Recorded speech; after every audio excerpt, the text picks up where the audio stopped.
Hey guys, Xanon here, and I realized something while playing Xenoblade Chronicles Future Edition, and that's that there's way more references to previous areas in this game than there was in base Xenoblade 3. It's like, people expected more references in the base game, but this one actually does that, whereas the first one didn't really. So, what I'm gonna do, I think, is I'm gonna go through each area, starting with Vermilion Woods and ending with the Black Mountains, just, story order. And then I'll just show off the different areas that I found that call back to previous areas in the past Xenoblade games. And if anyone else noticed areas or knows what the places I found, because there's a few I'm not sure of. Like, for instance, this first place here, which is the only reference I could find for the Vermilion Woods. And when I look at this, like, kind of circular octagonal shape, it makes me think of I'll show on screen, but in Torna, in the inside of the Torn Titan, there's some structures there that look kind of like this. It's definitely from Xenoblade 2, it's not from Xenoblade 1. It could also be from Tantal, since there's just a lot of references to that place here. But yeah, it's definitely from Xenoblade 2, that's for sure. But yeah, this is the only one in Vermilion Woods that I could find, and I'm not even sure on it, so if anyone has any specific ideas, then let me know in the comments. Next up, we have the Aurora Shelf, and this is where we actually start getting some references that I can be sure of. Now, obviously, the Sophronia trees here are a big one. These appeared a lot in the Orion Titan and normal Xenoblade Chronicles too, and they can be found sometimes in Xenoblade 3, but I don't think they actually glow the same way that they do here. I don't remember seeing this bright of a glow, which makes this one just a little bit more special. That was a trek. Next up is Agni's Tomb from Machna Forest in Xenoblade Chronicles 1. If you drop down this pit here in the Aurora Shelf, you land right here where the tombstone is, and it's even been slid out like you are able to do after that quest line relating to this place. And then you have the fossils here from the dead Ignas that... Yeah, I think it was Ignas that were dead, that died here. Except that instead of the corpses from Xenoblade 1, they have the skeletons. You can even go under here, and they have a relic as well as a unique monster. We've arrived. Another reference to Where to Xenoblade next? Chronicles, to the original Xenoblade Chronicles. This here is the Exile Fortress ruins from Satoral Marsh. You have the throne here, where there's a unique monster, and they have the same unique monster here. I'm pretty sure it's even the same name, actually. And then, obviously, a lot of the walls are gone, so you can see around a lot more, but the general shape remains intact, including the two different entrances. The side entrance over here, which has now been blocked off, and then the back entrance, which I think goes up some stairs to the second floor above it. Now for the echoes of Grandal's Citadel. This one's a bit harder to tell where it actually is. This one's kind of difficult because it's really just walls and some towers. You don't have that main tower that's stretched all the way up into the sky, like you did in Future Connected. Okay, this one isn't a reference to a place so much as just Great. Okay, never mind. Okay, so back to what I was saying after I got rudely interrupted there. This isn't a reference to a place so much as just a name, because this is the Zalmor's Thaw Tunnels, and there was a Zalmor crevice in Xenoblade Chronicles 2, in Tantal specifically. It was this really deep crevice with a lot of ice on the sides, some pretty difficult, I think like level 70 or 80 enemies on it. And yeah, this obviously doesn't look anything like it, but it has the same name, so I'm still gonna mention it. In this same cave, you can also find the Declessa Cave Temple ruins and the Declessa Altar. I don't actually remember where in Xenoblade 2. I know it's in Tantal, but not where it actually is, so I'll just put up a picture or two on the screen to show what it actually looks like. And finally, for the Aurora Shelf, we have the Pilgrim's Rest remains. Now, I'm putting this one in the video because it has remains in it, and it does sound like an area from Xenoblade Chronicles 2, but I don't actually know where. I know a lot of areas in that game have something like pilgrims something, just to go with the general theme that the game has. But I don't know where specifically this is, because, look, it's literally a few rocks and trees. There's really no specific structures or anything that really are telling of where it is. But anyways, that's all for the Aurora Shelf. Next up, Yesterday, or Colony 9, as you can see right Hey, over what's this cliff here. I figured we'll play as Shulk now, since Colony 9 is his hometown after all. And obviously, Colony 9 is a reference as itself, you know? You have the giant anti-air battery ruins over there, and then the giant tower center in the middle, then the bridge, Dunban's house. Let's go get a closer look. We've arrived. I think what I'll do is I'll go around to a few of the main locations in Colony 9 and just show them off, like, now and back in the original. So first we have Dunban's house here, which has now been turned into Riku's lab. And yeah, you can see that if we actually go inside, it's way more, it's kind of pretty ruined, you know, like holes in the floor, the whole wall here is open. We actually never get to go through this door in the main game, so that's also. We go further through here.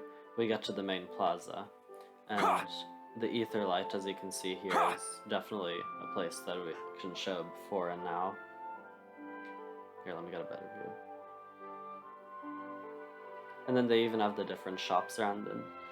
Next, the Gem Man stall. This one's actually related to a quest so that you can actually make the gem machine work.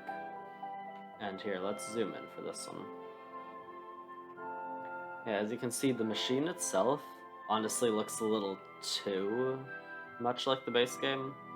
Like, it doesn't have any plants growing over anything, it just looks, you know, quite a bit cleaner than everything around it. So maybe they could have changed that. It doesn't really fit in the best, but still. Also, I just realized this, but the design is actually a Monado. You have the main circle in the middle where the arts show up, and then the gap in between, and even like those little grooves. See, like where the A interact button is? Those little grooves there, just like how the Monado has.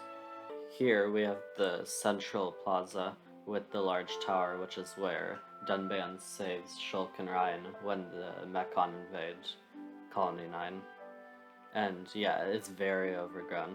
Still has the same look, like it doesn't have any parts fallen off, but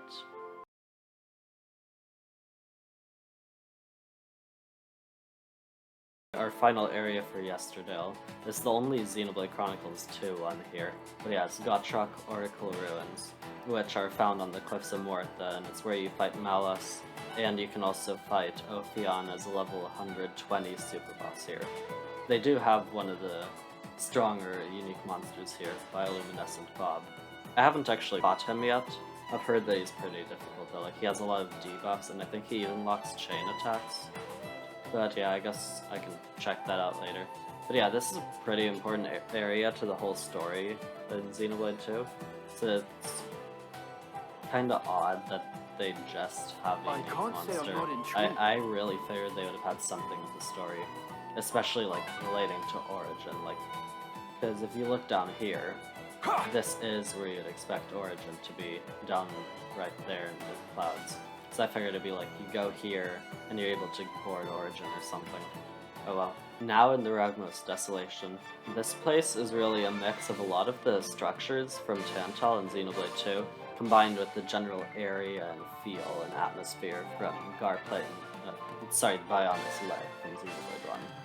First, the Ulkar monument here.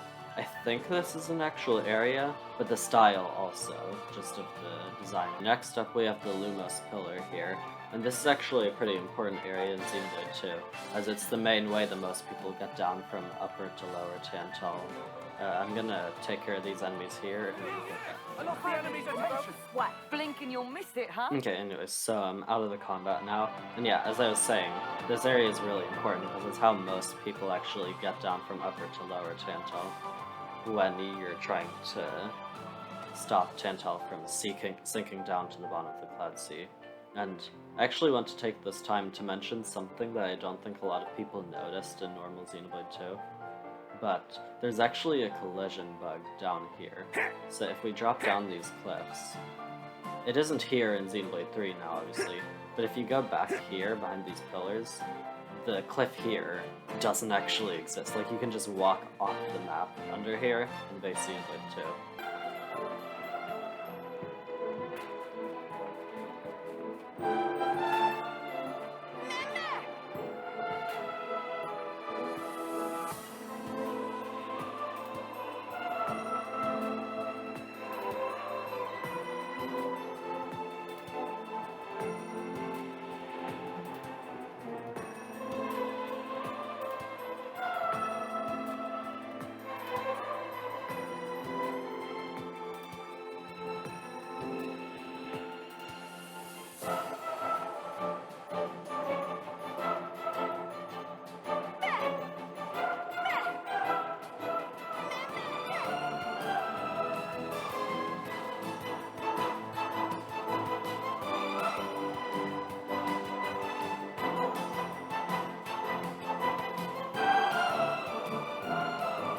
Now for Ragwell Lake. This is one of the biggest references, like as a whole area in Xenoblade 3 Future Redeemed.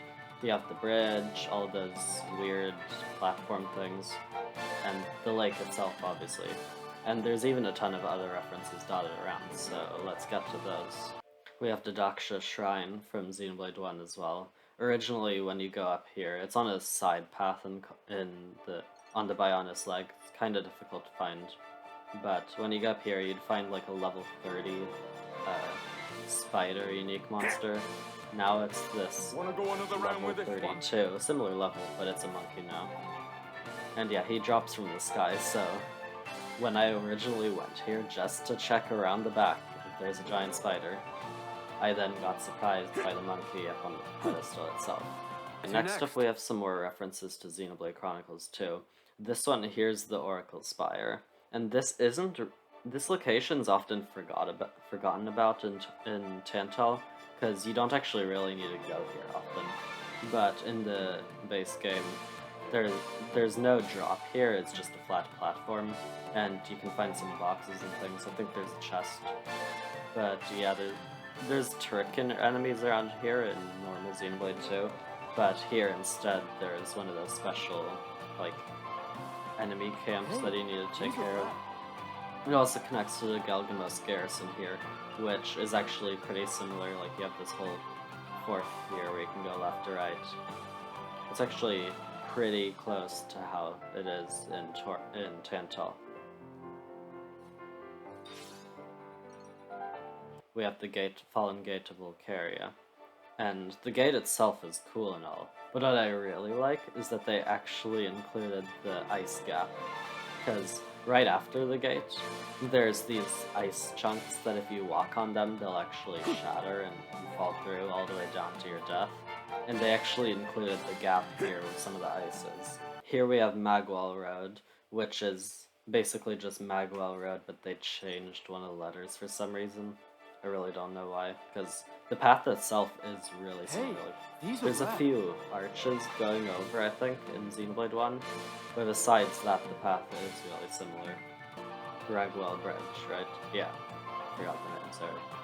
And yeah, usually you would find Juju's buggy crashed somewhere around here.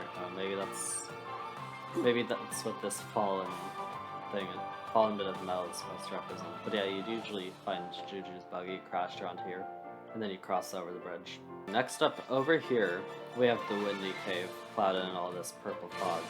It's quite a ways off, and kind of hidden to the side, and the area itself isn't actually a reference, but the name of it is, because in Xenoblade 1, after getting off Ragwell Bridge, you do have two paths to go on. The main, easier path, or you can go in the Windy Cave, which has level 81 spiders. Would not recommend doing that. But you can also get some pretty good gear there. I think there's a couple special enemies that you can fight there. And yeah, it has a similar name, so I'm showing it. But yeah, the area itself doesn't look anything like this. The Windy Cave has a lot more gaps where you can actually cross over on the top of it. And finally, for the Ragmos Desolation, Tranquil Bluffs here. It's a secret area at the very back of the Ragmos Desolation, as you can see, all the way after the lake. And the area itself, again, doesn't really reference anything. It doesn't have any similar architecture or whatever. But Actually, it's a bit of a weird wall, but anyways. But yeah, the name of it, Tranquil Bluffs, does also, I think, reference an area where you can find a unique monster in Xenoblade 1. Originally, though, you'd find that area after the Daksha Shrine. If you went to the right, there's a little secret path. Anyways, next we're going to the Black Mountains, our final area.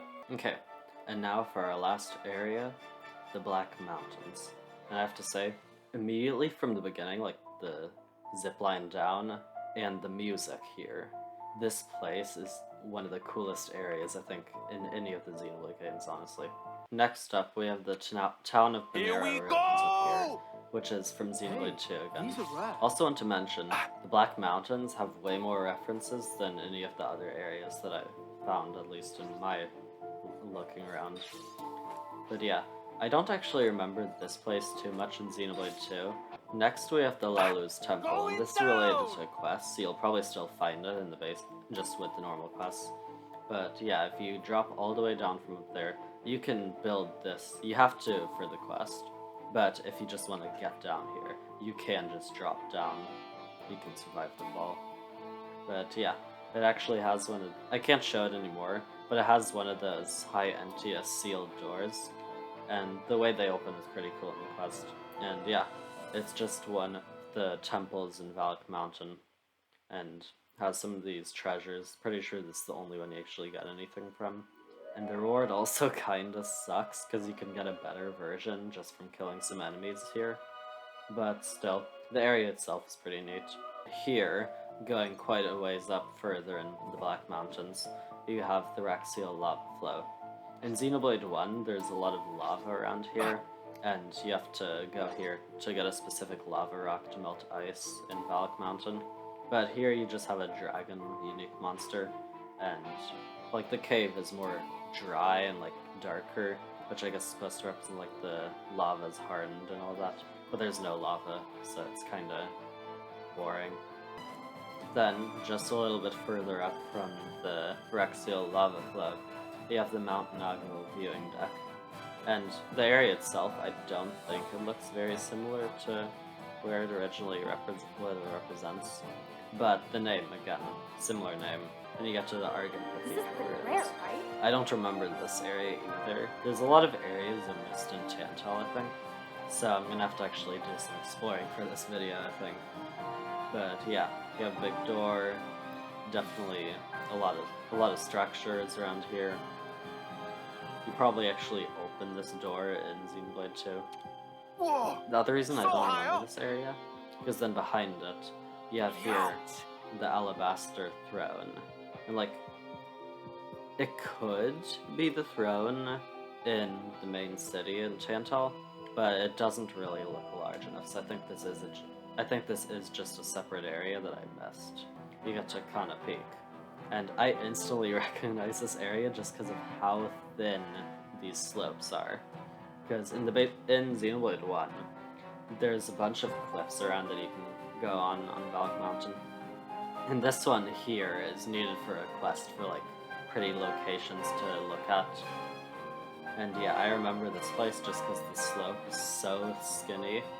Like, you're yeah, as you can see. I actually got this on my first try walking here.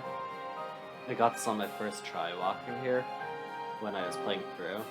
But yeah, I haven't been able to get it again. Now, at the summit of Valak Mountain, we have here the Three Sage Tabernacle, which is referencing the Three Sage Summit. It's got a name. Slightly worried Oh, about no. where this Wet is my going. whistle, that have. Oh no. Yeah, I can't fight It's this me, guy. what? It's too soon for me to quit. We'll do it this time. Who else? Okay, so now that I'm back after that, yeah, so they have Avalanche Abasi here, obviously, referenced with Fog Dweller Abasi. And yeah, he only appears after you get to, like, I think, all the way up a prison island there. So you are still able to get to the special relic over here. I'll just teleport here to actually show it. Which Yeah, way next? you have a relic chest, these statues, and you can just look out there to death, absolute death. Yeah, they have the structures up here, really cool looking. A lot of the paths from the original Prison Island are actually kept here. It's like this whole stairway here, going This up is to quite rare. Gravina Bridge here, and then you cross over, go along again. They kept a lot of the original area the same. Now we have the third sanctum here, which in the original game is accessed inside Prison Island. And you have a unique monster that jumps out of this light here. And there's also a relic, which, yeah, is behind it right there. In this game, you have a quest as well. Now, this here is actually one of the most This is important pretty rare, areas right? in Prison Island, in both the original game and here, because this is actually the final part of Prison Island before you go to fight the final boss and, like, fight before the final boss as well. Normally, you have to go over that bridge, up the stairs, and there's a bridge over there. I'll show that next. And after fighting there, you would get to use this teleporter here to then go to the final boss. But up here from the stairs I was mentioning earlier, this is where you'd go to... Originally, this place was actually a full bell tower there. Now, as you can see, the bell's fallen off. I'll actually show that really cool. There's something really cool there. But yeah, this is Trafalgar Bridge. There's a unique monster that crosses over here in the original game, and they have one here as well. A lot of really good, unique monster, like, syncing between the games. And yeah, originally you'd have to go over here, ring a bell, and then a dragon would spawn over there in that main corridor that you had to fight. But here, the bell's actually fallen down. So now, instead, you're going all the way up the stairway, still a really long stairway. And now, at the top, it's been a few seconds, it took a while, then at the top, you actually go up here and progress to the final boss, instead of going over there to get to the final boss. It's pretty cool switching of orders, because here, you have to fight an enemy over there, to then get access over here. Pretty sure I remember having to fight some kind of dragon or something in that main corridor. But in the original game, you have to go here to spawn it in the first place. Let's go up. Whoa! So high up!